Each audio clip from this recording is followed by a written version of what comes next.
Today, we'll explore the Liskov Substitution Principle with the payment method as an example. The Liskov Substitution Principle states that objects of a superclass should be replaceable with the objects of a subclass without affecting the correctness of the program.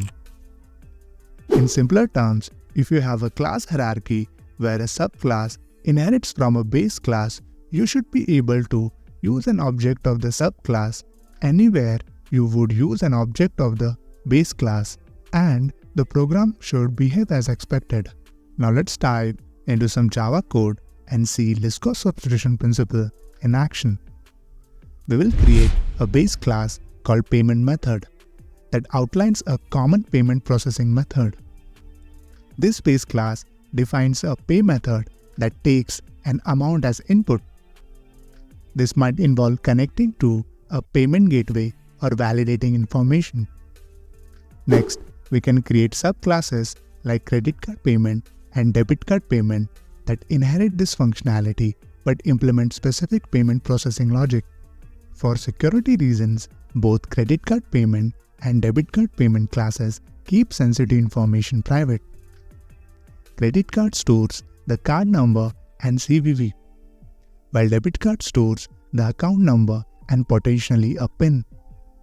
This adheres to Liskov Substitution Principle because both credit card payment and debit card payment can be used wherever a payment method is needed.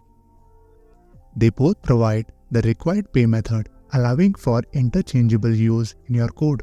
But what happens if we break this principle? Let's introduce a cash payment class. This cash payment class violates Liskov Substitution Principle. Cash payments don't require an amount upfront, so we remove the amount parameter from the pay method. However, this creates problems. Imagine code expecting a payment method and calling the pay method with an amount parameter on a cash payment object.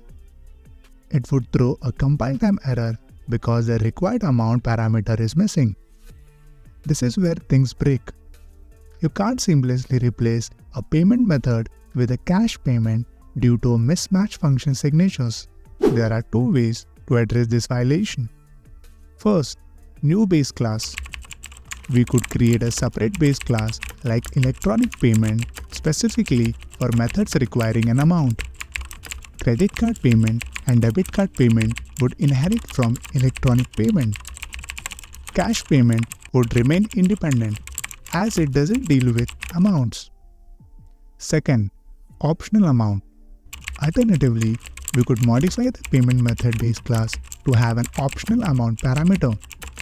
This allows subclasses like cash payment to handle the absence of an amount gracefully. By following Liskov Substitution Principle, you ensure your code is flexible and robust. Subclasses can extend functionalities without breaking the base class contract. Now let's talk about contracts. In software development, a contract defines the expected behavior of a piece of code. When a subclass inherits from a base class, it's essentially enter a contract to fulfill the base class's responsibilities. This ensures a level of predictability and consistency within your code. Thanks for watching. Don't forget to like and subscribe for more programming insights.